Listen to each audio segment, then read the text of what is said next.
हमदर्दी जाहिर करने से भी नहीं चूकी और इसे आडवाणी की बेइज्जती तक करार दे दिया। नरेंद्र मोदी की जो राजनीतिक जीवन है उसमें सबसे बड़ा योगदान अगर किसी का रहा तो वो आडवाणी जी का रहा। उस आडवाणी जी को आज तक तो अपमानित करते रहे, लेकिन आज उनको अपनी चॉइस की सीट भी देने के लिए मोदी जी तैयार नहीं है। इतना ही नहीं, उनको मजबूर किया गया है कि आप गुजरात में आए और मोदी जी का हाथ पांव पकड़ के ही आप लोकसभा में जा सकते हैं।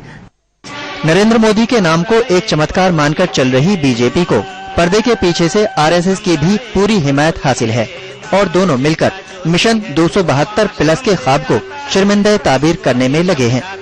लेकिन ये भी सच है कि मीडिया पर दिखाई जा रही मोदी लहर के बावजूद तमाम सर्वे यही बता रहे हैं कि एनडीए को भी जरूरी अक्सरियत मिलने के आसार नहीं है। ऐसे में बीजेपी के बड़े लीडरों के दरमियान रस्साकशी और रूठने मनाने का ये खेल पार्टी को इक़्तिदार की कुर्सी से कुछ और दूर ही कर सकता है। आलमी समय के लिए ब्यूरो रिपोर्ट के साथ मासूम सिद्दीकी। नाज़रीन, आपने भी एक रिपोर्ट देखी जिसमें दिखाया गया है किस तरह से भारतीय जनता पार्टी के अंदर एक दूसरे के खिलाफ लीडरान तलवार खींचे खड़े हैं। आइए बातचीत की शुरुआत करते हैं। सबसे पहले चलते हैं सीनियर सहाफी अजय कुमार के पास और उनसे जानने की कोशिश करते हैं कि इस पूरे वाकये के पूरे सिलसिले को वो किस तरह से देखते हैं। अजय, देखिए, भारतीय राजनीति में भाजपा में जो हो रहा है वो भारतीय राजनीति के लिए कुछ अप्रत्याशित नहीं है, लेकिन जिस तरीके से भाजपा में यह हो रहा है और जिस वक्त हो रहा है वो जरूर सवाल का एक हिस्सा है। एक बात और है कि जो अभी हो रहा है और जो होने वाला है बड़ी आसानी से उसके लिए आपको किसी एस्ट्रोलॉजर बनने की आवश्यकता नहीं है। मोदी जी ने ये काम सत्ता में आते गुजरात में सबसे पहले शुरू कर दिया। इसलिए आप देखेंगे सबसे पहले उन्होंने केशुभाई पटेल को किनारे लगाया, फिर संजय जोशी का सिलसिला आया, फिर जो अब नहीं रहे हरेन पांड्या उनका सिलसिला आया।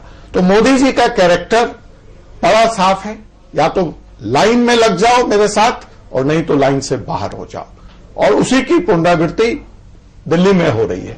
इसमें जो सबसे एक दर्दनाक बात है कि जिन लोगों ने मोदी को मोदी बनाया, आडवाणी, गिरिराज सिंह बिहार में, अश्वनी चौबे, ये सब बड़े हिमायती थे मोदी जी के बिहार आने के और बड़े उग्र तरीके से टीवी चैनलों पे और हर जगह इनकी वकालत किया करते थे।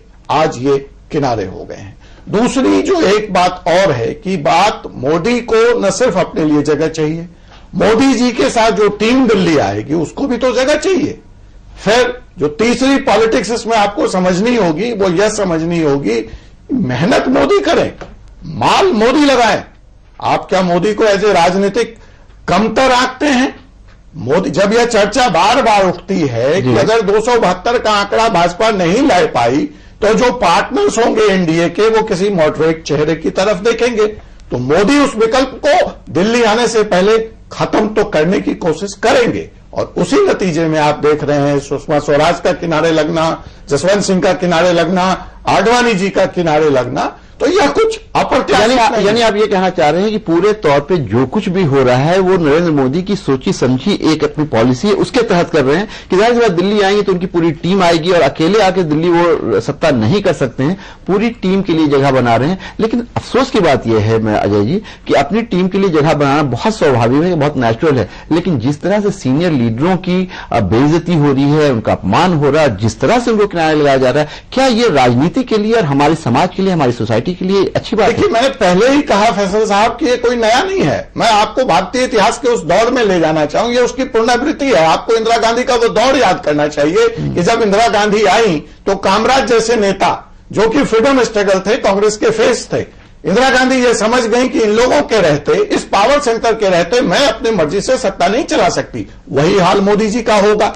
अगर मोदी जी यहां प्रधानमंत्री बन जाते हैं, जो आरोप अभी अब सोनिया गांधी और मनमोहन सिंह पे लगता है कि वीक प्राइम मिनिस्टर, तो क्या मोदी एक वीक प्राइम मिनिस्टर बनना चाहते हैं? वो दहाड़ रहे हैं मनमोहन सिंह के सामने। रिजल्ट अगर वो नहीं दे पाएंगे तो देश उनसे पूछेगा। और एक तरफ अगर आप आडवाणी, जसवंत सिंह, सुषमा स्वराज इस त्रिमूर्ति को रखते हो तो इसका मतलब तो वही होगा कि आप एक और जनपद पैदा कर रहे हो और मोदी जी को रोज शाम सवेरे कैबिनेट लिस्ट लेकर के, एनडीए पार्टनर की लिस्ट लेकर के, और फिर ये मुहर होगा कि नहीं होगा, गवर्नर कौन बनेगा, गुजरात का मुख्यमंत्री कौन बनेगा, तो वो तो लिस्ट लेकर के अशोका रोड तक दौड़ते ही रह जाएंगे। प्रधानमंत्री की कवायद वो कब करेंगे? तो मोदी जी जो है इस बात को बखूबी समझते हैं।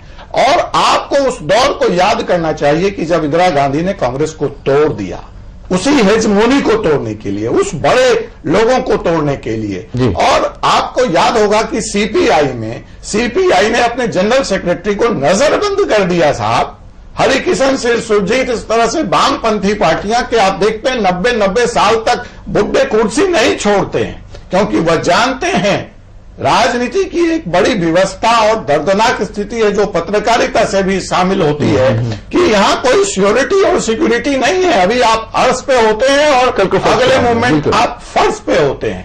तो जो कुछ हो रहा है भाजपा में, वह मैं भारतीय राजनीति की जो हुआ है वही है। लेकिन फर्क यह है कि यह मोदी में हो रहा है। व्यक्ति पूजा, कांग्रेस आज अगर कमजोर हुई है तो इसी व्यक्ति पूजा के कारण हुई है। आपने बहुत अहम बात की अजय कुमार की, व्यक्ति पूजा बहुत ज्यादा हो रही है। एक इंडिविजुअल को आगे रख करके पूरा इलेक्शन लड़ा जा रहा है। चलते हैं दीपिका जी के पास और जानने की कोशिश करते हैं कि क्या आज की जो भारतीय जनता पार्टी है वो कमजोर है, और पहले जो होता था संगठन पहले और व्यक्ति बाद में, आज ये हो गया है कि कहीं ना कहीं भारतीय जनता पार्टी बाद में, मोदी पहले। इसको आप कैसे देखते हैं दीपिका?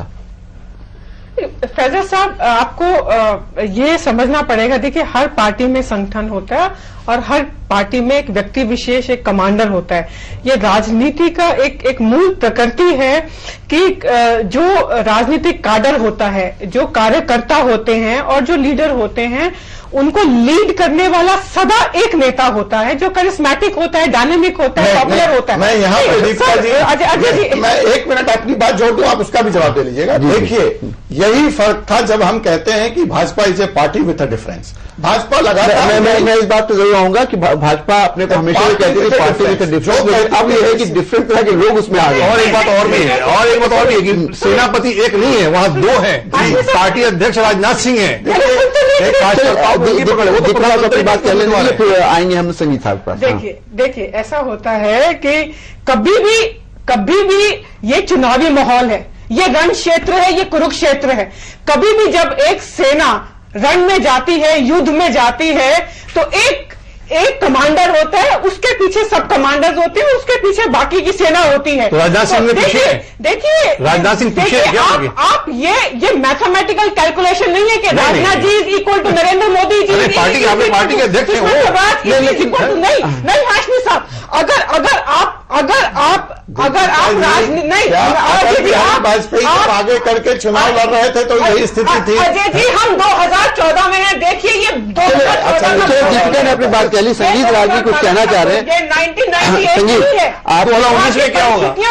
पूरी तरीके से बदल गई हैं। और 2004 में आडवाणी जी को जब आगे करके भाजपा चुनाव लड़ी थी, यही दीपिका आपकी बात लेकर के मैं संगीत राजी के पास जा रहा हूँ। फैजल साहब, ये बोल लीजिए। एक मिनट, ये मुद्दे उठा के मीडिया की तो टीआरपी बढ़ सकती है, लेकिन इससे देश तो देश की टीआरपी चाहिए। हमें देश की बात क्यों करो? जो पार्टी 325 सीट पे चुनाव लड़ रही है वो देश की बातें कैसे कर सकती है? आप पूरी बात तो सुनते नहीं है। मैं बड़ा अहम सवाल इन्होंने उठाया है, जो पार्टी सिर्फ 325 सीट देश की बात कैसे कर सकती है? ये कैसे कर सकती है कि देश जवाब आपको मैं ऐसे रखता हूं। संगीत रागी, आपसे मैं पूछना चाहता हूं, हाशमी साहब ने बहुत अहम बात कही है कि जो पार्टी सिर्फ 325 सीटों पे इलेक्शन लड़ रही है, 542 में 325, यानी अगर इसको इस तरह से कहें कि 15 राज्यों में भारतीय जनता पार्टी चुनाव लड़ रही है, 14 ऐसे राज्य हैं जहां उनके कोई नुमाइंदा नहीं है, वहां वो चुनाव नहीं लड़ रही हैं। वैसी पार्टी कैसे दावा कर सकती है कि वो देश की पार्टी है, पूरे देश की राजनीति कर रही है? संगीत, देखिए, पहले तो मैं अभी जो बहस की शुरुआत हुई, मैं थोड़ा उस पर पहले बोलना चाहता हूं। जी, हमें ये देखना पड़ेगा कि जो बीजेपी के अंदर जो है एक प्रकार का राजनीतिक संक्रमण परिवर्तन का दौर चल रहा है। हमें ये देखना चाहिए कि इस देश का एक बहुत बड़ा वर्ग है जो 65% के बाद की आबादी है, वह एक वयस्क और युवा वर्ग है। जी, उस सारे वोटरों को आडवाणी आज के दिन में प्रभावित नहीं करते हैं। यानी आप ये कह रहे हैं कि आडवाणी आज की पॉलिटिक्स में इररिलेवेंट है? मैंने ये नहीं कहा कि वो इररिलेवेंट है।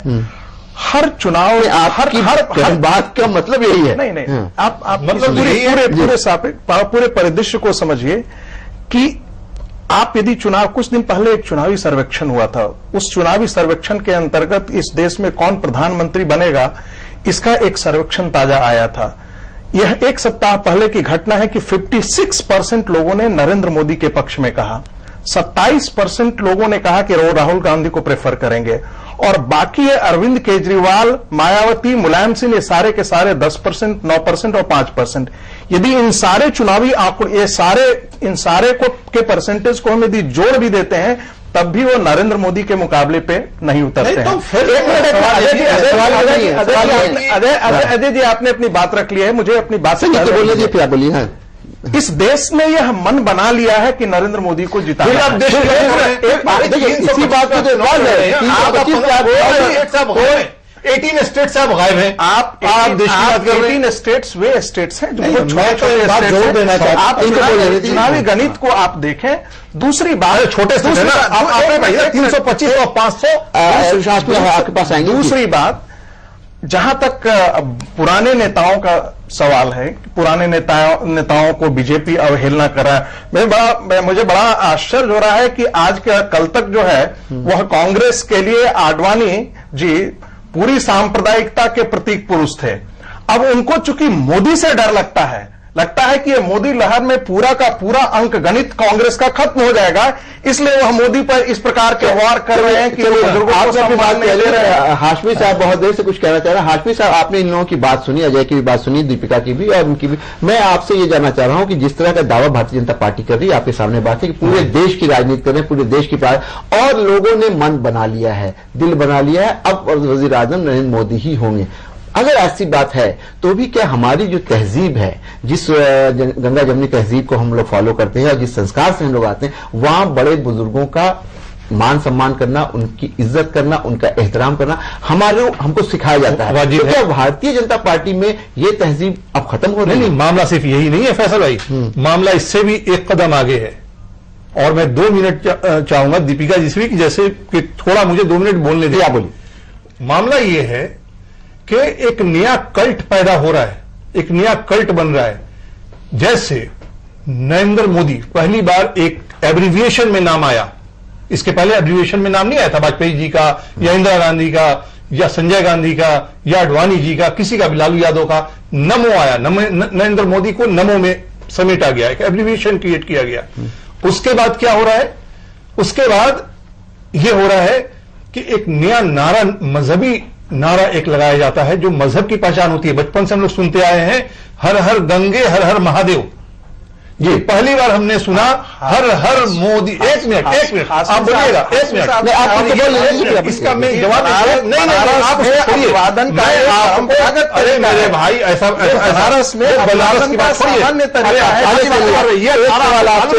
आपसे एक सवाल, रागी जी, इन्हीं की बात में कह रहा हूं, हर हर मोदी हम तो सुन रहे हैं।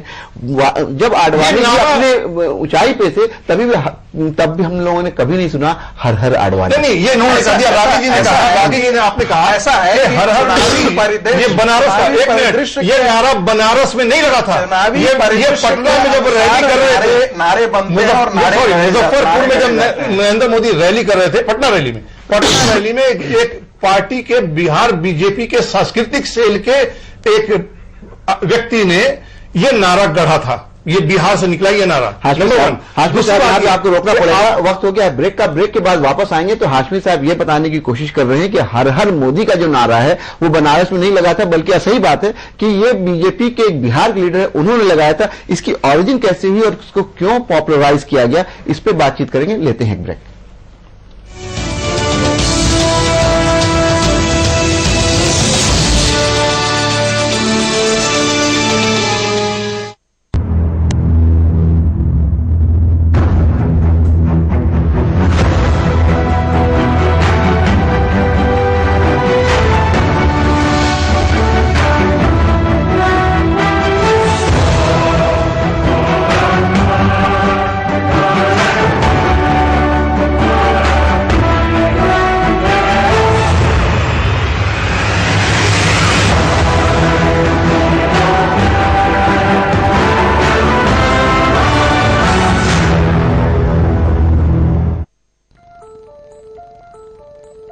क्या आप कुछ छिपा तो नहीं रहे?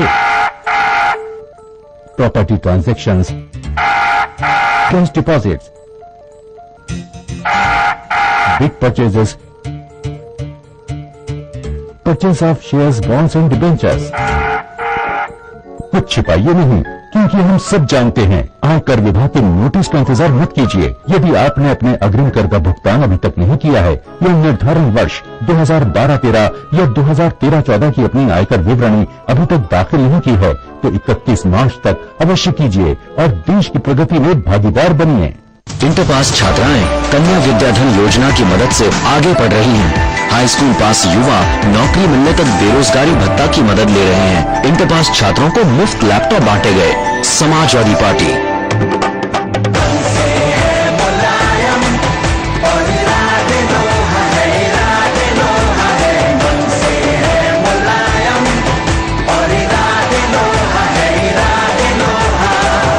समाजवादी पार्टी को वोट दें। मुझे बवासीर है, खून भी आता है, लेकिन ऑपरेशन से डरता हूँ। जैद ऋषिकाश कल्प्लो कैप्सूल और ट्यूब 3 दिन 3 की खुराक 011-25-53-25-53। अच्छा,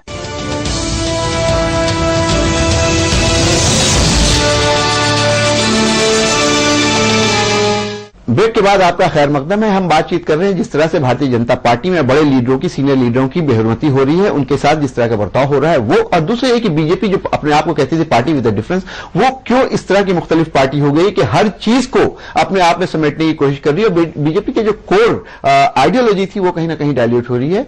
हर हर मोदी का नारा आया है, इस पर बातचीत कर रहे थे और हाशमी साहब ये बताने की कोशिश कर रहे थे कि हर हर मोदी का नारा क्यों आया और किस तरह से आया। हाशमी साहब जी, मैं ये कह रहा हूं कि एक पॉलिटिकल स्ट्रक्चर के अंदर एक नया, एक रिलीजियस कल्ट पैदा करने का कोशिश हो रहा है। एक कम्यून क्रिएट करने की कोशिश की जा रही है नमो के नए एब्रीविएशन नेम के साथ। और देखिए कैसे डिफेंड किया जा रहा है इसे। बिहार में इनके लीडर जो कल तक बिहार के डिप्टी सीएम भी थे, सुशील मोदी जी, सुशील मोदी ने यह बयान दिया कि महादेव, हर हर महादेव, ये कोई महादेव जी ने पेटेंट नहीं कराया था, ईश्वर की ओर पेटेंट नहीं। उसके पहले 20 दिन पहले गोवा के सीएम, जो इनके बीजेपी पार्टी के सीएम है, उन्होंने कहा नमो, people refer NaMo as a God. मतलब कि देवराज बरुआ से भी, जो इंडिया उससे भी 2 कदम आगे कि ईश्वर को संबोधित करने का तरीके के तौर पर लोग नमो को याद बोलते हैं। यह बात मोदी ने कहा कि पेटेंट नहीं है महादेव जी का। तीसरी तरफ अंबिकापुर में शिव जी का जो लिंग है, शिवलिंग, वो खंडित हो गया था। वहां पे शिवलिंग खंडित हुआ, वहां पे लगा दिया गया नमो जी का मशाल। तीसरी बात। चौथी, एक और लीडर ने बयान, क्या आप कुछ छिपा तो नहीं रहे? Property transactions, cash deposits,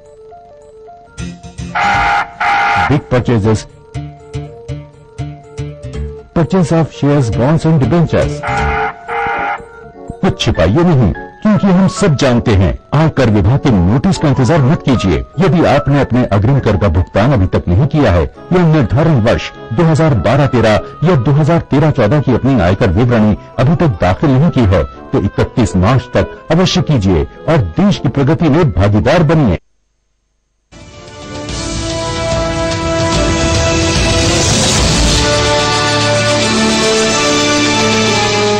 break के बाद आपका खैर मकदम है। हम बातचीत कर रहे हैं जिस तरह से भारतीय जनता पार्टी में बड़े लीडरों की, सीनियर लीडरों की बेहरमती हो रही है, उनके साथ जिस तरह का बर्ताव हो रहा है वो, और दूसरे ये कि बीजेपी जो अपने आप को कहती थी पार्टी विद द डिफरेंस, वो क्यों इस तरह की मुख्तलिफ पार्टी हो गई कि हर चीज को अपने आप में समेटने की कोशिश कर रही है। और बीजेपी के जो कोर आइडियोलॉजी थी वो कहीं ना कहीं डायल्यूट हो रही है।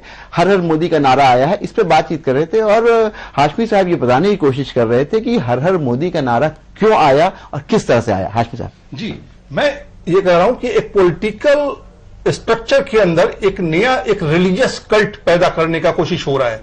एक कम्यून क्रिएट करने की कोशिश की जा रही है नमो के नए एब्रीविएशन नेम के साथ।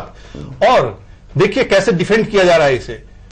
बिहार में इनके लीडर जो कल तक बिहार के डिप्टी सीएम भी थे, सुशील मोदी जी, सुशील मोदी ने यह बयान दिया कि महादेव, हर हर महादेव, ये कोई महादेव जी ने पेटेंट नहीं कराया था, ईश्वर की ओर पहले नहीं। उसके पहले 20 दिन पहले गोवा के सीएम, जो इनके बीजेपी पार्टी के सीएम हैं, उन्होंने कहा नमो, people refer NaMo as a God, मतलब कि देवराज बरुआ से भी, जो इंडिया उससे भी 2 कदम आगे, कि ईश्वर को संबोधित करने का तरीके के तौर पर लोग नमो को याद बोलते हैं। ये बात मोदी ने कहा कि पेटेंट नहीं है महादेव जी का। तीसरी तरफ अंबिकापुर में शिव जी का जो लिंग है, शिवलिंग, वो खंडित हो गया था। वहां पे शिवलिंग खंडित हुआ, वहां पे लगा दिया गया नमो जी का मशाल। तीसरी बात। चौथी, एक और लीडर ने बयान दिया है धार्मिक, आप कहना क्या चाहते हैं? हर्षवर्धन जी ने कहा, हर्षवर्धन जी ने कहा कि अब भगवान भी आएंगे तो मोदी जी का नहीं रोक सकते। ये देखिए एक सारी बात है, मतलब एक नए, जिस तरह से हिंदुस्तान में अकबर ने दीन इलाही निकाला था, वैसे आज के तारीख में नमो ने एक नया मजहब का इजाद किया है जिसका नाम है दीन नमो। और ये दीन नमो के नए अकबर हैं, अकबर जिन्होंने पार्टी प्रवक्ता हुए हैं। और ये सारे लोग गोवा के मिनिस्टर से लेकर मोदी तक, ये सारे दीन नमो के पैरोकार हैं। जो दीन नमो के मानने वाले होंगे वही मोदी के साथ रहेंगे। आपने एक बहुत अहम बात की है। आसमी साहब, आप आवाम की मोहब्बत का, उसके सेंटिमेंट की कदर नहीं करते हैं। अच्छा, ये सारे बयान लीडर का है, सारे बयान लीडर आवाम के लिए। आप सीधा सवाल कर लेते हैं। नहीं, फैजल साहब पहले मुझे जवाब दीजिए। स्वरूपानंद सरस्वती से पूछिए सवाल। सबसे पहले आपने कहा कि इनका नाम नेमो कर दिया है और ये शॉर्ट फॉर्म कर दिया है, अडवाणी जी का क्यों नहीं किया, अटल जी का? अरे ये जमाना जो है इंटरनेट सोशल मीडिया का है। यहाँ नरेंद्र मोदी नेमो हो गए हैं तो राहुल गांधी राधा हो गए हैं, यहाँ की Bollywood film star Saifeena couple हो गए हैं। अच्छा, ठीक और है, दूसरी बात यह है कि जहां तक उनका है कि हर हर मोदी, ये आवाम ने किया है। बनारस में अगर आप जाएंगे, वाराणसी में अगर जाएंगे, तो ये एक तकिया कलाम है, ये एड्रेस कर, जब आप भी जाएंगे तो आपको भी शायद, मैं गया हूं बनारस, बोलेंगे, मैं कई बार बनारस गया हूं। तीसरी बात, इस देश में जब सचिन तेंदुलकर को भगवान कहा जाता है तब कोई प्रॉब्लम नहीं होती। मैं सिर्फ ये बात कहना चाहती हूँ कि कोई भी पॉपुलर है, कोई डायनेमिक है, कोई बड़े कद का नेता है, तो सरस्वती जी को क्या प्रॉब्लम हुआ?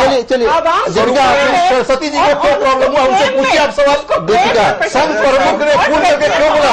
आपको क्योंकि नरेंद्र परेशानी, मोहन भागवत ने क्यों मना किया? मोदी है तो परेशानी है। चलिए दीपिका, आपसे एक सवाल पूछता हूं। परेशानी है क्योंकि ये देश के जो एक इक़्तिदार है, 1000 साल का गंगा यमुनी सरस्वती, गंगा यमुनी जो तहजीब है, उस पर खतरा है। क्योंकि वो नरेंद्र मोदी ध्यान देते हैं। मैं अजय से जानना चाहता हूँ, इस्लामिया रिश्तों का पनागा, ये नरेंद्र मोदी ने पब्लिक बोला। बहस कहीं और ले जा रहे हैं। अजय जी, आपने इन लोगों की बात सुनी। एक बात बहुत सही है कि जिस तरह से नमो का एक कल्ट बन रहा है, ये दिख रहा है कि कहीं ना कहीं एक इस तरह की चीज पैदा की गई है कि सुपर ह्यूमन बीइंग की तरह से उनको देखा जा रहा है। अब ये कहना कि उनको भगवान भी चाहे तो उनके रथ को नहीं रोक सकते हैं, ये भी एक स्टेटमेंट आया है। लेकिन इसके साथ साथ एक बहुत ही रिस्पेक्टेड जो शंकराचार्य हैं, उन्होंने इस पे बहुत बड़ा एतराज किया है। आपको क्या लगता है, अगर इसमें सब कुछ स्वाभाविक था, सब कुछ नेचुरल था और कोई चीज गलत नहीं थी, तो वो शंकराचार्य क्यों इसका विरोध कर रहे हैं? नहीं, देखिए यहाँ पे और मोहन भागवत आप बोल लीजिएगा पहले, मैंने एक चीज, और मोहन भागवत को मना किया, उन्होंने डिफेंड नहीं किया। स्वामी उन्होंने फोन करके बोला कि हाँ ये बंद होना चाहिए। स्वामी स्वरूपानंद के बारे में यह पूरा देश जानता है कि नरेंद्र मोदी से वो कितना व्यक्तिगत विरोध रखते हैं। दूसरी बात, कांग्रेस से उनकी नजदीकियों के बारे में सारा देश जानता है। इसलिए स्वामी स्वरूपानंद की बातों में आप ही की बात, अजय बताइए कि दूसरी बात, जहां तक आपने बात कह ली, आपने अपनी बात कह ली, बात आपको फिर समझ दूंगा। जो ये कह रहे हैं कि स्वरूपानंद सरस्वती जी कांग्रेस के करीब हैं और कहीं ना कहीं नरेंद्र मोदी से उनको परेशानी, इसलिए ये कहा गया। क्या आपको लगता है ये कहने से ये बात खत्म हो जाएगी? क्या हर मोदी करना और जिस तरह से नमो, जाहिर है ओम नमः शिवाय और इस तरह की नारे हैं और एक धार्मिक नारा है, उससे मोदी जी को जोड़ना, क्या ये सही है? नहीं, मैं इसको बिल्कुल सही नहीं मानता हूं। लेकिन ये जो हो रहा है, ये भाजपा के लिए कोई नई बात क्या है? श्री राम के नाम का इन्होंने अपमान अयोध्या के टाइम में ऐसे ही किया है। आप जिस बिहार और उत्तर प्रदेश के गंगा जमुनी तहजीब से आते हैं, वहां राम नाम का नाला, हम जब सवेरे उठते थे तो राम राम कहते थे, उसमें हिंदू मुसलमान नहीं होता था। लेकिन पहली बार जब जय श्री राम का नारा अयोध्या के मंदिर से क्वाइंट कर दिया गया, उसके साथ जोड़ दिया गया, तो राम जो है वो हिंदू हो गए। राम इस देश में कभी हिंदू नहीं थे, खास करके बिहार राम को इमाम हिंद, राम को इमाम हिंद का भाजपा के लिए कोई नई बात नहीं है। और मैं रागी जी की एक बात को यहाँ पे कहूंगा कि जब आप कह रहे हैं कि आपको तो चुनाव से पहले मैंडेट मिल गया है कि मोदी जी प्रधानमंत्री बनने वाले हैं, तो आपको जरूरत क्या है इन बुजुर्गों का अपमान करने की? अरे वो जसवंत सिंह ने एनडीए का 2004 में कॉमन मिनिमम प्रोग्राम लिखा, common minimum programme Jaswant Singh ने लिखा एनडीए वाजपेयी के टाइम में। देखिए जसवंत सिंह को आपने बाहर निकाल दिया। देखिए इस देश में हा से है, हा से हिंदू, मां से मुसलमान और हम से बनता है हिंदुस्तान। जब तक ये भावना प्रबलित नहीं होगी, बहुत अच्छी बात है कि हा से हिंदू, मां से मुसलमान और इन दोनों से ही मिलकर के बनता है हिंदुस्तान। बात है। और मैं मोदी जी से इनके माध्यम से एक सवाल पूछना चाहूंगा कि वो जहां अपनों की याद, आप बन जाएंगे प्रधानमंत्री, अच्छी बात है, बधाई है आपको, लेकिन वो तन्हाई, जहां अपनों की याद ना आए, वो तन्हाई किस काम की?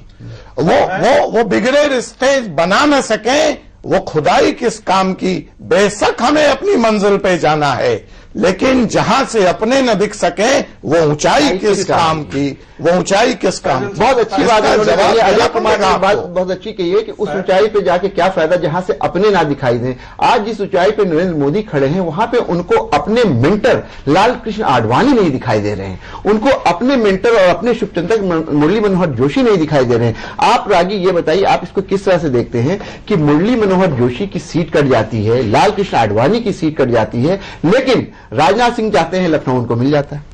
देखिए, जब भी कोई चुनाव में कोई पार्टी जब उतरती है तो उसके अपने सामरिक और रणनीतिक मूल्यांकन होते हैं, और उसी मूल्यांकन के आधार पर वह देखता है कि कौन सी सीट पर किस उम्मीदवार को खड़ा किया जाता है। बुजुर्गियत और जवानी यह नहीं देखी जाती है, यह नहीं तय करता है कि कौन सी सीट उसे जितवा देगा। इस आधार पर ऐसा लगा कि बनारस की सीट पर जाने से बिहार और यूपी के अंदर जो मोदी की लहर है उसका एक बहुत बड़ा व्यापक असर पड़ेगा। ये सारे चुनावी सर्वेक्षणों से भी निकल करके आया है।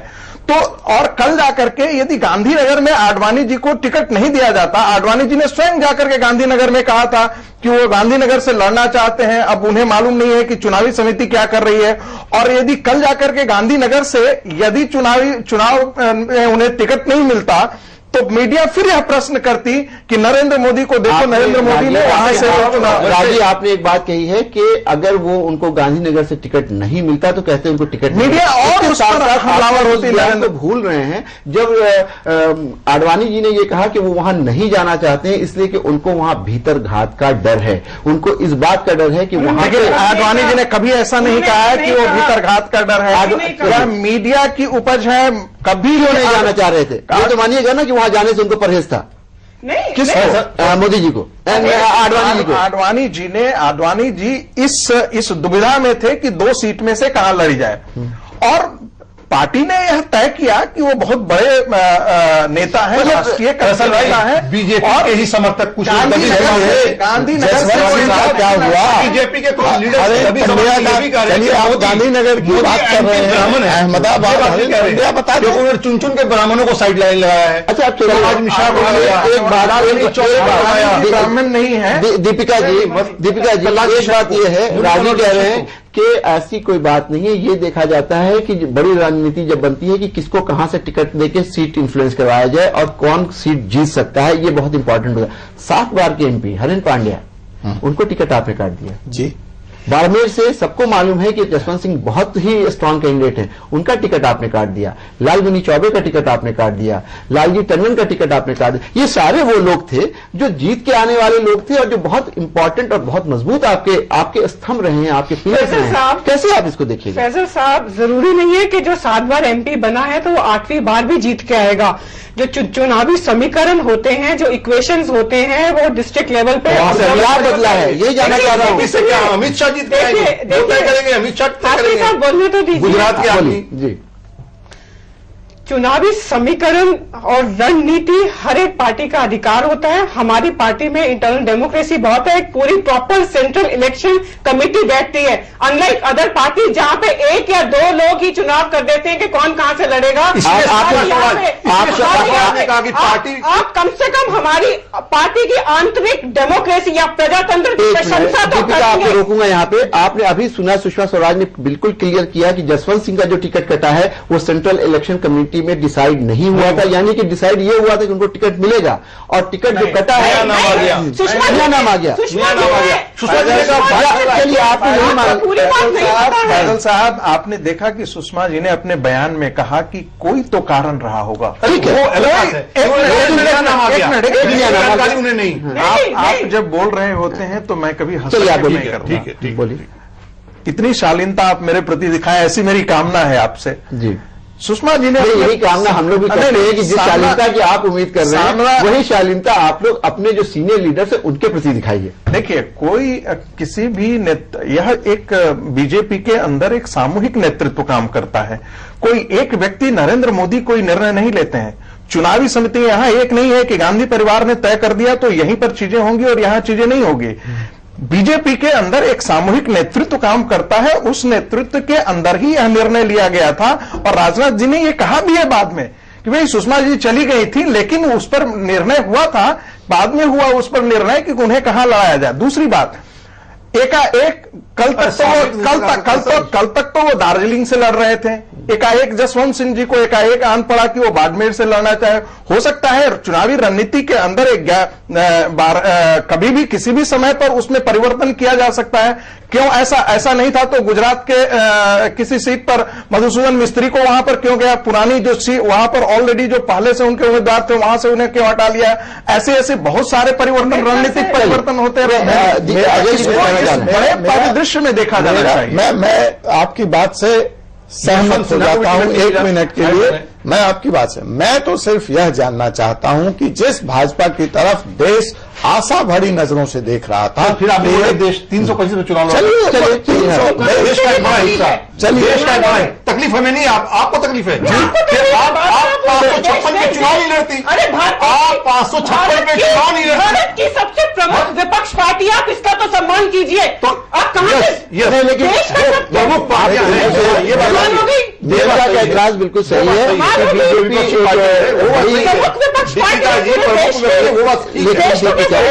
लेकिन आप इससे इनकार नहीं कर सकती हैं कि वो पार्टी बहुत बड़े हिस्से में चुनाव नहीं लड़ी। अजय, मेरा सवाल ये है कि हम जिस भाजपा को जानते हैं या भाजपा जिस कारण से जानी जाती रही है वो है सिद्धांतों की प्राथमिकता, कार्यकर्ताओं की पूछ, जहां पे अटल बिहारी वाजपेयी, वेंकैया नायडू जैसे लोग पोस्टर चिपका के अध्यक्ष और प्रधानमंत्री बना करते थे। मोदी जी भी कहते हैं वो चाय बनाते थे और अब वो प्रधानमंत्री मुख्यमंत्री बने तो उस बात नहीं बोला उन्हें। जी लेकिन प्रधानमंत्री को मेरा सवाल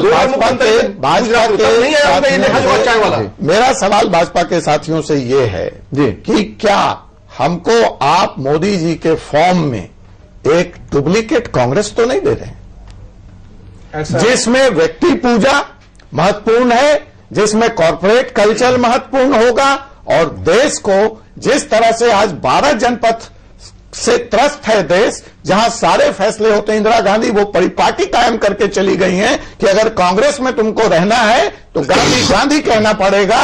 वैसे ही क्या भाजपा के लोगों को अगर भाजपा में रहना है तो नमो नमो कहना पड़ेगा। अजय कुमार ने एक बहुत अहम सवाल उठाया है कि क्या वो दिन आ गया है कि अगर लोगों को भारतीय जनता पार्टी में रहना है तो नमो नमो करना पड़ेगा। लेकिन यहां वक्त हो गया एक ब्रेक का। ब्रेक के बाद वापस आएंगे तो गुफ्तगू जारी रहेगी।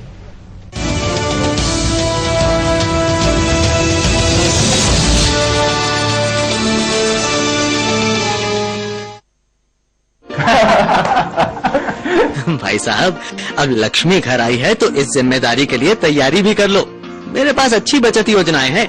बचत करोगे तभी दे लेकर अच्छे घर में जाएगी और सुखी गृहस्थी बसाएगी। दे लेकर मतलब दहेज?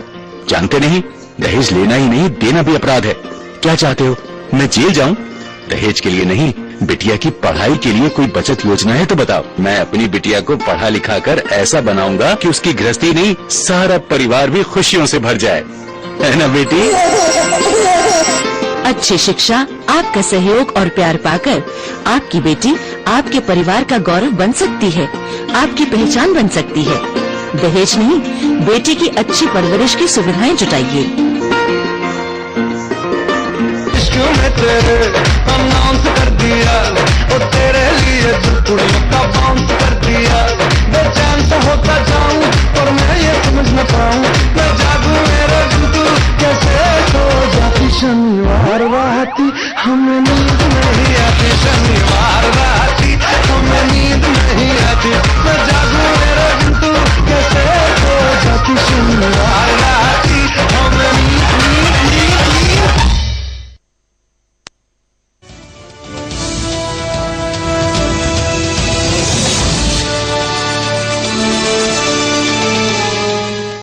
ब्रेक के बाद आपका एक बार फिर खैर मकदम है। बातचीत कर रहे हैं कि किस तरह से बीजेपी में जो सीनियर लीडर्स हैं उनको किनारे कर दिया गया है और सिर्फ एक आदमी को सामने करके अब बातचीत हो रही है। पूरे इलेक्शन में जाने की तैयारी है, बल्कि पूरे इलेक्शन में सिर्फ नरेंद्र मोदी का चेहरा और उनका नाम दिखा करके लड़ाई लड़ी जा रही है। अजय ये कह रहे थे कि वो दिन दूर नहीं है कि अगर भारतीय जनता पार्टी में आपको रहना है तो नमो नमो करना पड़ेगा।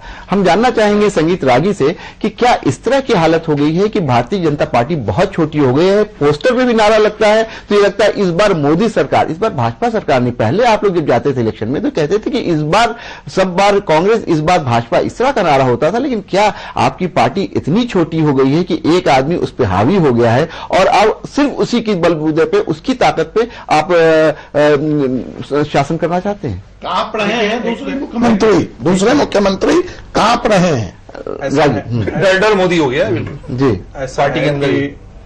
आप देखेंगे कि यदि 2009 का यदि चुनाव देखें और उससे पहले भी जब भारतीय जनता पार्टी की चुनाव लड़ रही थी, जब अटल जी सरकार में आए, तब भी देश में एक कहा जा रहा था कि अटल जी की लहर है। हम इसे माने या न माने, एक बहुत बड़ा राजनीतिक परिदृश्य पर एक बहुत धूमकेतु की तरफ नरेंद्र मोदी का, आप ये कहना चाह रहे हैं नरेंद्र मोदी की लहर? उससे पहले बीपी सिंह की क्या लहर नहीं थी? जयप्रकाश नारायण के समय लहर नहीं थी क्या? जयप्रकाश नारायण उस परिवर्तन के प्रति नहीं थे? एक सवाल का जवाब दें। आज नरेंद्र मोदी विकास और परिवर्तन की तो बात हम न करें, जयप्रकाश नारायण संपूर्ण क्रांति की बात करते थे और देश को प्रधानमंत्री बनने का ख्वाब नहीं देखा। कौन से इमरजेंसी में जेल गए हैं वो? एक दिन इमरजेंसी में नवनिर्माण, जब गुजरात में वो प्रधानमंत्री नहीं बन रहे थे, नारायण के आंदोलन में उस समय भी रहे, मूवमेंट में वो तो अडवाणी के रथ पे भी रहे। इसलिए आपको पता है कि उनको जमीनी सच्चाई पता है, उन्हें मालूम है कि जमीनी सच्चाई क्या है, बन जाते थे। नहीं, आप उसे कमतर करके मत आके। मेरा कहना है कि इस देश का चुनाव आप इसे चाहें या न चाहें, स्टूडियो में आप बहस जिस अनुसार से कर लें, लेकिन इस देश में पार्लियामेंट्री गणतंत्र, पार्लियामेंट्री चुनाव के अंदर भी आप देखेंगे कि प्रेसिडेंशियल फॉर्म ऑफ इलेक्शन हो गया है।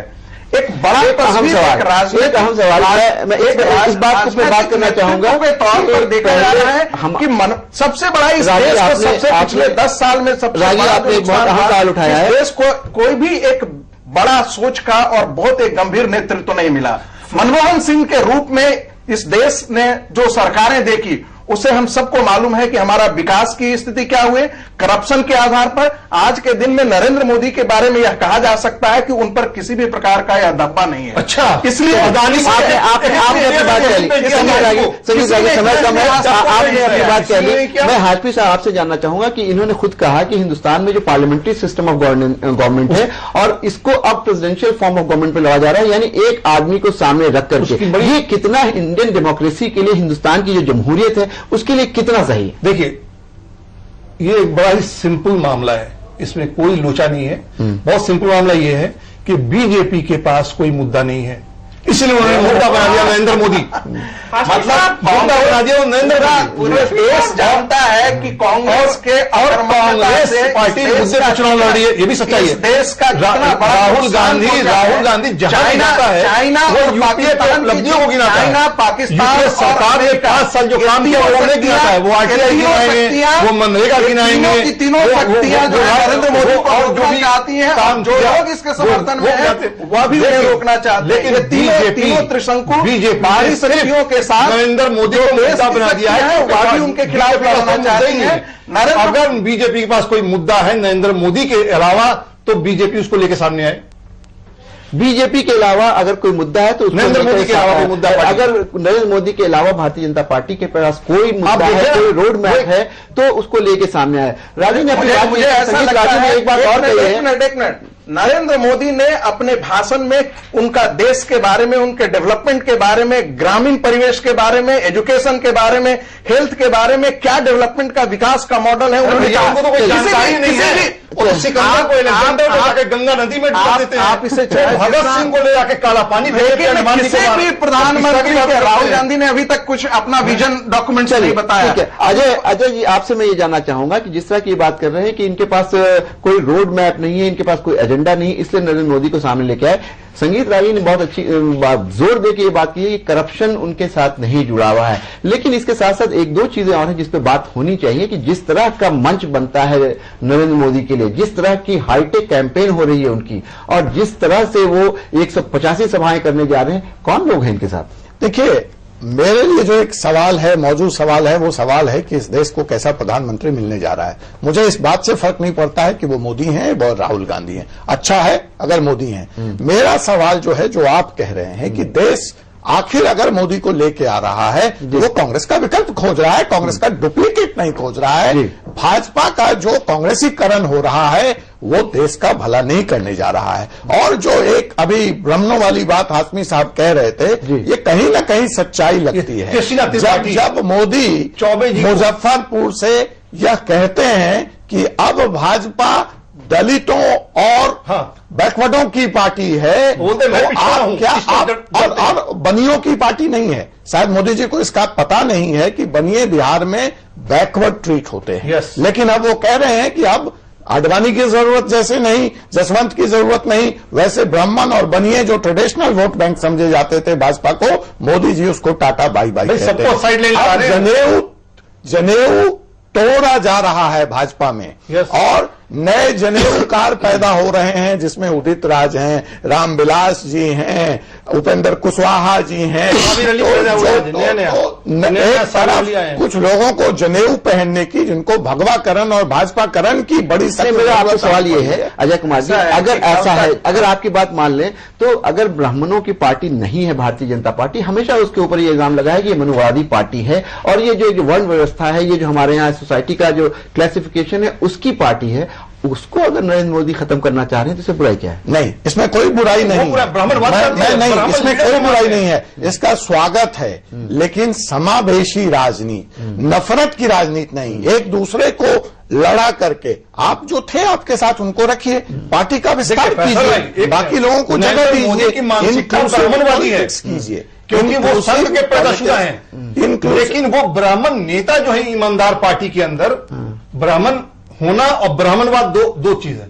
वो ब्राह्मण नेता को जो ईमानदार हैं उनको साइडलाइन कर रहे हैं, चाहे वो बिहार के चौबे हों, चाहे वो केसर त्रिपाठी हों, मुरली मनोहर जोशी हों, लालजी टंडन हों, कलराज मिश्रा हों, ये एक एक करके सबको साइडलाइन कर रहे हैं। तो क्या ये ब्राह्मण वर्ग दीपिका जी आपसे जी बोलिए। बहुत गलत कास्ट ओरिएंटेड, पहले दीपिका को बोलिए, बहुत गलत इनर कास्ट ओरिएंटेशन दी है हाशमी साहब ने और बहुत गलत है ये जस्ट बिकॉज ये लीडर्स यूपी के हैं and just incidentally they happen to be Brahmin. ऐसा नहीं है कि बाकी सारे राज्यों में ब्राह्मण लीडर्स को उन्होंने परे कर दिया है। जस्ट बिकॉज ये 4-5 लीडर्स ब्राह्मण हो गए तो इन्होंने कास्ट ओरिएंटेशन दे दी कि अब नरेंद्र मोदी जो है ब्राह्मण लीडर्स को साइड में कर रहे हैं। मैं समझती हूँ इससे दुखद बात कोई और भी हो सकती है। हम लेकिन ये तो मानिएगा दीपिका जी कि सारे सीनियर लीडर को किनारे कर दिया है। साहब आप इस बात की संगीनता को नहीं समझ रहे हैं कि देश इस समय कितने बड़े आर्थिक संकट में है और इस समय अगर हम शालीनता, आइडियोलॉजी का रिलीजन इन सबके पीछे भागते रहेंगे ना तो जो इस समय देश और अंबानी दूर करेंगे, आप जैसे लोग उसके जिम्मेदार होंगे। क्योंकि मैं ये समझती हूँ कि नेता चाहे किसी भी पार्टी से हो, एक ऐसी पार्टी को आना चाहिए देश जिम्मेदार को आप कल ही आपके नरेंद्र मोदी पाकिस्तान का एजेंट बना दिया। एक बात बताइए, एक बात बताइए, आपने अपनी बात कह रही, संजीत रागी साहब ये बताइए कि जिस तरह के बयान देते हैं नरेंद्र मोदी, क्या वो जरूरी है? आपको अगर उनके बयान की बात बताऊं, आप कह रहे हैं कि ऐसा प्रधानमंत्री चाहिए जो देश को आगे ले जा सके। आगे क्या सिर्फ वो चंद लोगों के साथ ले जाएंगे या पूरे हिंदुस्तान के सारे लोगों को साथ ले? बहुत मौजूद सवाल। इंक्लूसिव ग्रोथ की बात करेंगे, इंक्लूसिव डेवलपमेंट की बात तो वो जरूर करते हैं। उनके गुजरात मॉडल पे बहुत बात होती है, लेकिन आप देखिए उनका जो चाल चरित्र और चेहरा है, जिस तरह का उनका कंडक्ट है, वो लगता है कि बिल्कुल एक बड़े सेक्शन को वो अपने से दूर करके चल रहे हैं और उनके लिए उनके दिल में कंटेम्प्ट है। उनके बहुत सारे बयान हैं जो हम उसको कोट नहीं करना चाहेंगे। ऐसी स्थिति में क्या ये जरूरी है कि उसी एक आदमी को जिसके बारे में इस तरह की बात है वही हिंदुस्तान की सारी बीमारियों की दवा है? आप कह रहे हैं करप्शन है तो नरेंद्र मोदी, डेवलपमेंट है तो नरेंद्र मोदी, क्या पूरे हिंदुस्तान में और पूरी भाजपा में वही एक आदमी अजय जी? देखिए, यहाँ पे जो देश के प्रधानमंत्री की बात हो रही है, इस पे मैं ये कहना चाहूंगा, बंदिशें खोजता हूं तो हद खोजता हूं, जो आसमां सरहद को बांटे मैं वो कद खोजता हूं, बड़ी सस्ती कीमत लगी है इंसान की, जो इंसानियत को खरीदे मैं प्रधानमंत्री में वो कद खोजता हूं। अच्छा, इसका जवाब ये दें कि क्या मोदी का वो कद है? जो इंसान क्या मोदी का वो कद है कि सारे लोग उनको अपने आप में समाहित कर लें, अपने साथ उनको जोड़ लें? क्या ये कद है? एक मिनट, जो नेता कहे कि मेरे को देवालय से पहले शौचालय चाहिए, जो नेता ये बात कहे कि एक नेता की, एक लीडर की एक ही किताब गाइडिंग किताब होनी चाहिए जिसको भारत का संविधान कहते हैं, जो नेता ऐसी स्टेटमेंट्स दे, आप उस नेता के ऊपर ये प्रश्न चिन्ह लगाते हो कि वो लोगों को साथ लेके नहीं चलता, ये बहुत दुखद बात है। आप उनके उन बयानों को क्यों नहीं सामने लाते जो उन्होंने पूरी आवाम के लिए बोला? आप कुछ कहना चाह रहे जी? ऐसा है कि यह चुनाव मेरा सीधा सवाल ये है, अजय कुमार ने बहुत बड़ी बात उठाई है कि क्या नरेंद्र मोदी का कद ऐसा है कि उनको पूरा हिंदुस्तान अपना वजीर आजम मान ले? उनमें वो क्वालिटी है कि वो जो जात पात की राजनीति है, जो एक हिंदू मुसलमान की जो सियासत, इन सारी चीजों से ऊपर उठ करके लोग उनको हिंदुस्तान का वजीर आजम मान ले, क्या ये कद है नरेंद्र मोदी का? मैं मानता हूं कि ये कद नहीं है। नहीं, मैं मानता हूं कि नरेंद्र मोदी में वह सारे गुण हैं और सारे कद उनके हैं। सिर्फ वो एक मिनट, नहीं, आप ये आपकी अपना व्यक्तिगत दुराग्रह है, आपका चुनाव में हर जगह नॉर्थ ईस्ट से लेकर यह एक कॉमनल बोलिए। हाँ, अच्छा, मैं कॉमनल हो गया।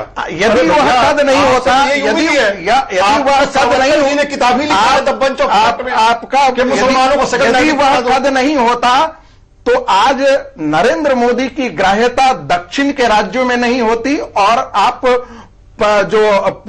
जो नॉर्थ ईस्ट के राज्य हैं आज उनमें उनकी स्वीकार्यता नहीं होती। किस मिनट अजय जी एक मिनट, किस आधार तक ये सारे सेकुलरिज्म के बहस बेमानी है। अच्छा, जितने सारे के सारे लोग आज यदि बीजेपी ज्वाइन कर रहे हैं तो उनको लगा है कि कांग्रेस और बाकी ये जो क्षेत्रीय दल है जिन्होंने हमेशा जातीय राजनीति को आगे बढ़ा करके अपना पारिवारिक राजनीति को आगे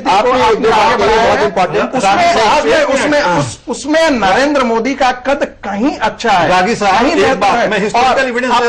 अपने किसी संगीत रागी, आपको आपने अपनी बात कह ली, अगर हाशमी साहब कुछ कहना, आप सुनिए, फिर आप वापस आएंगे, फिर आपके पास आएंगे, आप एक मिनट की बात सुन लीजिए। नरेंद्र मोदी ने कभी भी, इन्होंने कहा कि सारे लोग आ रहे हैं, आज साबिर अली भी गए, ठीक है ना? ऐसा नहीं हुआ, कल देश गुलाम था तो अंग्रेजों के भी बड़े सारे जमीन फिरोश और इस तरह के लोग थे, चेले चपाटे। हिटलर जिसने 50-60 लाख यहूदियों का कत्ल कर दिया, आप गूगल पे जाके डोक्यूमेंट्री देखिए, स्टोरी देखिए, 3-3.5 लाख यहूदी हिटलर के साथ थे, फौज में भी थे, 3-4 जनरल यहूदी वंशज के हिटलर के साथ थे। तो ये कौन सा फर्क पड़ जाता है? नहीं, इसमें एक बात और है हाशमी साहब जो मैं कहना चाहूंगा, मतलब चुनाव जीतने के लिए आप तभी समझौता करेंगे, किसी को भी ले लेंगे।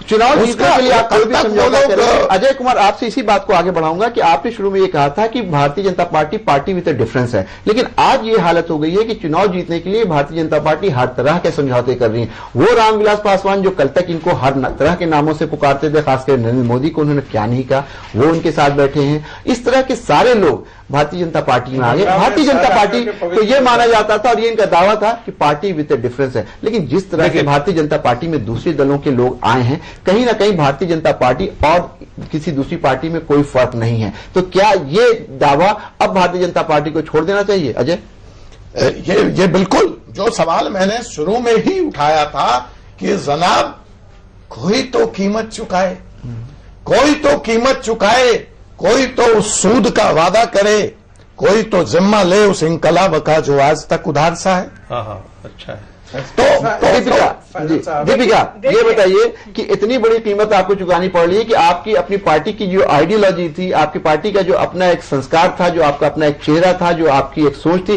वो भी आपने बदल दी। यानी सत्ता के लिए कुछ भी कीजिएगा। फैजल साहब, हमारी केवल एक आइडियोलॉजी है हमारी पार्टी की, पार्टी को किसी तरह से पावर में आना है, धर्म संभव। अच्छा, धर्म संभव सुनिए। अच्छा।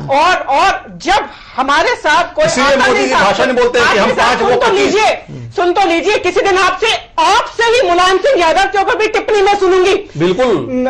हमारी पार्टी पिछले साल तक बोलते थे कि ये अछूती पार्टी है, इसके साथ कोई नहीं आना चाहता। आज जब सब हमारी पार्टी के साथ आना चाहते हैं, क्योंकि वो जानते हैं कि हमारी पार्टी देश का विकास करेगी, बेरोजगारों को रोजगारी देगी, एम्प्लॉयमेंट देगी, देश का जो सुसाइड की जो बुरी हालत होगी, लेकिन हाशमी साहब, ये सवाल तो बनता है कि कल तक आप इनको अछूत कहते थे, कोई इनके साथ नहीं आ रहा था, आज इनके साथ लोग आ रहे हैं, तो आप ये कह रहे हैं कि इनके साथ आ रहे हैं। मैं यहाँ पे एक बात कहना चाहूंगा, साहब ने कहा बीजेपी गंगा है, भारतीय गंगा में तो हर कोई हाथ धोना चाहता है। फैजल साहब, मैं अजय जी की बात का जवाब अजय कुमार बोलने आप एक मिनट जोड़ दूं कि लोग इनके साथ आ तो रहे हैं, बड़ा अच्छा दृश्य है, एक हाथ से बुके दे रहे हैं, दूसरे हाथ से टिकट ले जा रहे हैं। यानी राजनीति हो रही है कि मानते हैं जसवंत सिंह को बाहर कर दिया जाता है। ये आप कहना चाह रहे हैं, अजय कुमार ये कहना चाह रहे हैं कि भारतीय जनता पार्टी में बिल्कुल कोई भी अब कैरेक्टर नहीं है, कोई भी उसमें फिलॉसफी नहीं है, कोई भी जो कहते हैं एक स्टैंडर्ड होना चाहिए वो नहीं है। कोई आदमी जो कल तक कुछ कर रहा था, आया, एक हाथ से उसने सदस्यता ली, दूसरे हाथ से टिकट ली, और इसकी एक लंबी लिस्ट है। आज लोग आए हैं और कल वो टिकट लेकर के भारतीय जनता पार्टी के 9 सीट, 3 सीट, 5 सीट जा रहे हैं। फैजल साहब, संजीत रागी, आपसे ये जानना चाह रहा हूं कि इन सारी चीजों को कह करके तो फिर जब आपने सब कुछ बदल लिया है तो पार्टी का नाम भी बदल लीजिए। ऐसा है फैजल साहब कि भारतीय जनता पार्टी में जो कोई भी बाहर से आ रहा है, तो जसवंत सिंह ने कहा है 2 बीजेपी है। अब या तो आप बोल लें या आप एक बोल लें, फिर आप बताइए जी। बीजेपी के अंदर जो भी कोई आ रहा है, यदि वह सदस्यता ग्रहण कर रहा है, इसका मायने यह है कि वह अपने पुराने विचारों को परित्याग करके नई पार्टी के विचारों का अवगाहन किया है। आप कैसी बात करें, जनता है, सब जानती है। सबे रातों रात जो है वो आपकी सारी जो पुरानी आपकी धारणाएं, जो पुरानी आपकी सोच, पुरानी आपकी फिलॉसफी, आपकी फीलिंग्स, आपके कमिटमेंट, सारे रातों रात शंकर सिंह बघेला बात कर रहे हैं। Old is gold, old is gold. अब भाजपा के लिए ओल्ड गोल्ड नहीं। शंकर सिंह बघेला कांग्रेस ज्वाइन कर लेते हैं, सेकुलर हो जाते हैं। संजय निरुपम ज्वाइन कर लेते हैं, वह सेकुलर हो जाते हैं। भाई आखिर उन्होंने एक प्रकार की विचारधारा का, जिसे उन्होंने बहुत वर्षों तक कहीं ये नहीं अवगाहन किया था, कांग्रेस हो रहा है तो वो सही हो रहा है। मैं ये नहीं कह रहा हूं, मेरा ये कह रहा हूं कि जो सोच एक भारतीय जनता पार्टी के प्रति बाकी लोगों की थी, वह उसमें उनका एक परिवर्तन आया और परिवर्तन के बाद समय खत्म हो रहा है, इसलिए जानना चाहेंगे वो हो सकता है। मैं आप लोगों से एक एक सेंटेंस में आप कैसे समझते हैं, कैसे देखते हैं अजय कुमार जी कि इस इलेक्शन के बाद या भारतीय जनता पार्टी जीत रही है या हार रही है, उसके बाद जब हम लोग मिलेंगे तो भारतीय जनता पार्टी का जो कैरेक्टर है वो कैसा दिख रहा है आपको? भारतीय जनता पार्टी बिल्कुल अपने मूल स्तर से, चरित्र से, जिसके लिए वो जानी जाना चाहती थी, एक समझौता पड़क पार्टी के रूप में सामने होगी, जो न सिर्फ प्रधानमंत्री पद के लिए समझौता करेगी, न पद के लिए, मंत्री पद के लिए भी यही ड्रामा होगा, और आपको वही पुराना कोलिशन पॉलिटिक्स का एक अस्थिर सरकार इस देश को मिलेगा, जो देश के लिए बहुत ही खतरनाक, लोकतंत्र के लिए ही बहुत खतरनाक संकेत के रूप में मैं इस पूरे राजनीतिक उभार को देख रहा हूं। दीपिका, आपसे ये जानना चाहेंगे कि क्या ये जो अजय कह रहे हैं वो बिल्कुल सही लग रहा है कि एक तरफ वो भारतीय जनता पार्टी थी जिसमें आदर्शों की, वैल्यूज की बात होती थी, आज कोई वैल्यू नहीं है, तो फिर जसवंत सिंह की इस बात में क्या गलत है कि एक नई और एक पुरानी भाजपा है? देखिए, वो जसवंत जी का अपना बयान है, उनकी अपनी सोच है। मैं ये समझती हूँ भारतीय जनता पार्टी एक ऐसी पार्टी है जो देश के लिए एक बहुत ही तगड़ा विकल्प लेके उभरी है। जिस प्रकार से देश 10 साल से त्रासित है यूपीए सरकार के रागी, अंदर, आप इसको कैसे देखते हैं? और ये विकास कर रही है। हम संगीत रागी से आखिर में जानना चाहेंगे, आप नई और बीजेपी को कैसे देख रहे हैं? नई और पुरानी देखिए, नई और पुरानी बीजेपी में सिर्फ इतना एक परिवर्तन है कि यह एक पुरानी पीढ़ी के जाने का वक्त आ गया है और नई पीढ़ी जो है वो भारतीय जनता पार्टी में उभर कर के आप ये बात कह रहे हैं, क्षेत्रीय स्तर पर भी उभर रही है और केंद्रीय नेतृत्व पर आप जानना चाहेंगे, हमें इस परिवर्तन को देखना चाहिए। बीजेपी और पुरानी बीजेपी, आप इलेक्शन के बाद इन दोनों बीजेपी से भी उभरती हुई कोई तीसरी बीजेपी देख रहे हैं? इलेक्शन के बाद तो पहले नतीजे की बात की जाए जी, इस पे मैं 2 लाइन में अपनी बात बहुत मुख्तसर में कि बीजेपी के अंदर एक नए दीन नमो का लोगों ने शॉल ओढ़ लिया है, चादर ओढ़ ली है, और जब नतीजे आएंगे उसके लिए एक शेर है कि सुना था शहर में थी चर्चा कि गालिब के उड़ेंगे पुर्जे, देखने हम भी गए लेकिन तमाशा ना हुआ। नाज़रीन, अभी आप गर्मा गर्म बहस देख रहे थे, जिस तरह से भारतीय जनता पार्टी में पुराने लीडर्स की बेकदरी हो रही है, पुराने लीडर्स के साथ जिस तरह का बर्ताव हो रहा है, और पूरे तौर पे जो भारतीय जनता पार्टी है जो अपने कैरेक्टर के लिए जानी चाहती थी, अपने वैल्यूज के लिए जानी जाती थी, हालांकि वो भी बहुत मुतनाजा रहे हैं, लेकिन उनके लिए जानी जाती थी, उसका किस तरह से पूरे तौर से मोदीकरण हुआ है, इस पर हम बातचीत कर रहे थे। इन दोनों मेहमानों ने, जो भारतीय जनता पार्टी और आरएसएस से जिनका ताल्लुक था, इन लोगों ने बहुत कोशिश की कि उसको डिफेंड किया जा सके, लेकिन कुछ चीजें ऐसी होती हैं शायद जिसको आप डिफेंड नहीं कर सकते हैं। कुछ इसी तरह के हालात यहां पे रहे। अजय कुमार ने भी अपनी मजबूती से बात रखी और उन्होंने एक बात बहुत अहम कही कि हिंदुस्तान का वज़ीर आज़म उसको होना चाहिए जो सारे लोगों को साथ लेकर के चले, जिसका कद इतना बड़ा हो। वक्त आने पर यह पता चलेगा कि क्या नरेंद्र मोदी का कद इतना बड़ा है। आज खुली बहस में बस इतना। अगले हफ्ते किसी नए मौजू के साथ आपसे मुलाकात होगी। मुझे इजाजत दें। आदाब।